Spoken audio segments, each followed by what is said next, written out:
suck. On a planet loaded with hemovores, they tend to suck even more, in both volume and intensity.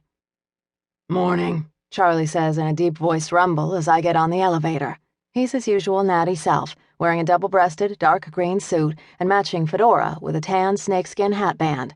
His tie is black silk with an emerald stick pin, which complements both the black chrome shininess of his plastic skin and his highly polished shoes. "It is, isn't it?" I mutter. AM, as in awful and malignant. "Rough weekend?" "No, angels massaged my feet while I bathed in sunbeams and chocolate." "Wouldn't that be messy?"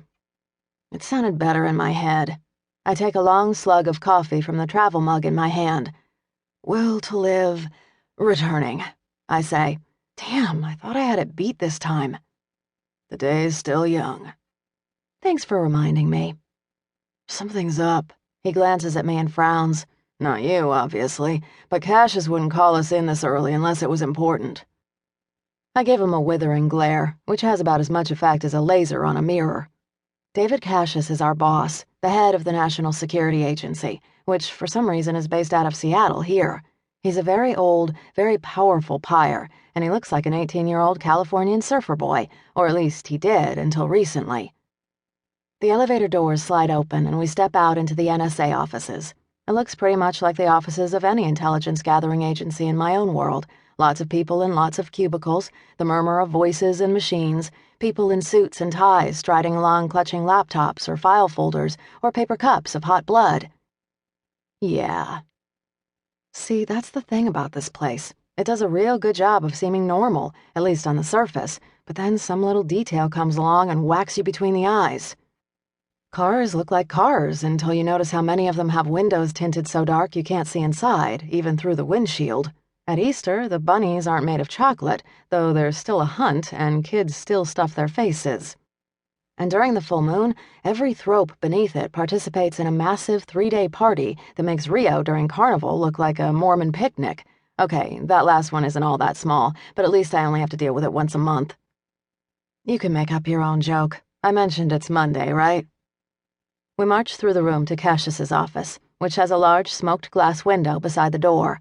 The other side is sometimes blocked by retractable wood paneling, depending on whether or not he feels like watching his people work. Mostly just the fact that he might be looking makes them work harder.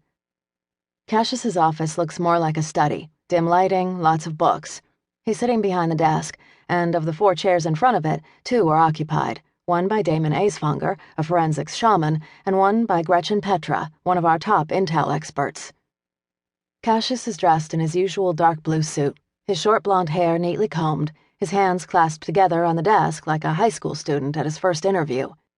"Hey, Damon," I say as Charlie and I sit down. "How's the baby, Gretch?" "Growing at a prodigious rate." Gretch is British, sharper than a room full of razors, and just as dangerous. She appears to be in her late 30s, wears her blonde hair pulled back into a tight bun, and dresses like a librarian.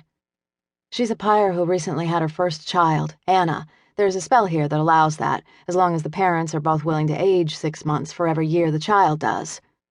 The kid becomes a full-fledged immortal when the spell is cancelled, restopping the clock for the parents, too. That means Gretch is actually older than when we first met, though she doesn't look it, and so is Cassius.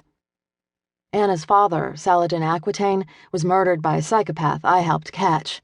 Cassius agreed to take on Aquitaine's time debt, which otherwise would have fallen completely on Gretchen.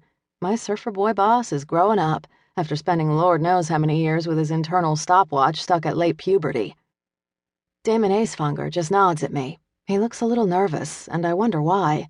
Damon's a thrope. His bloodline descended from a pack of Arctic wolves, which gives him his ice blue eyes and snow-white crew cut. The wide, muscular build he gets from the other side of his family.